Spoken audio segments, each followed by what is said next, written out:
পাচ্ছি আমি ওর দিকে তাকিয়ে লাভ আছে ওর বরযাত্রীর খরচ সবই দিতে চাই ওকে তার খাবারের লাভ আছে না খাবারের টাইম আছে ব্যাপারটা বুঝো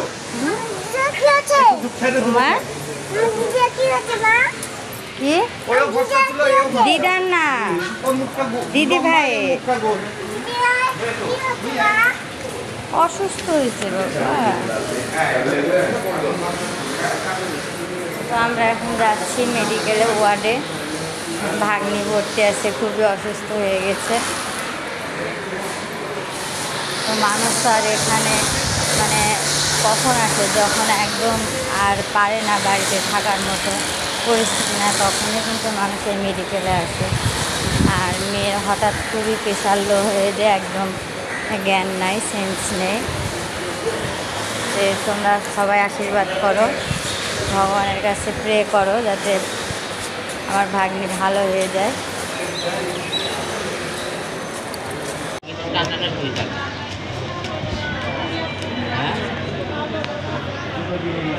না উঠা যাবে না, উঠা যাবে না, উঠা যাবে না, এখন বসে থাকো। ডাক্তার আসছে।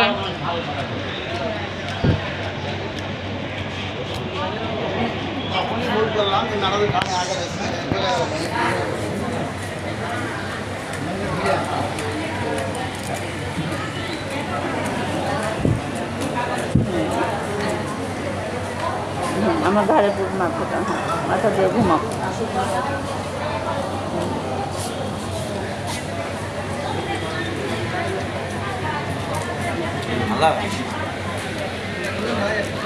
মেডিকেলে এক জায়গা থেকে ইঞ্জেকশন দেওয়া আর আমার সময় তো ছোটবেলায় যে অসুখটা ছিল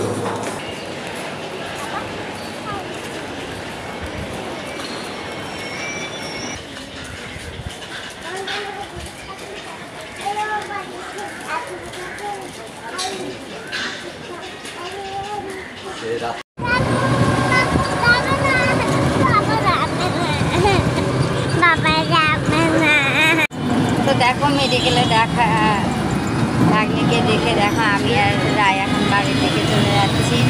আর ওরা থেকে গেল কারণ এখনও ডাক্তার রাউন্ডে আসেনি, দেখেনি। আর আমার তো বাসায় যে আরও কাজ আছে, এখানে থাকতে হবে না।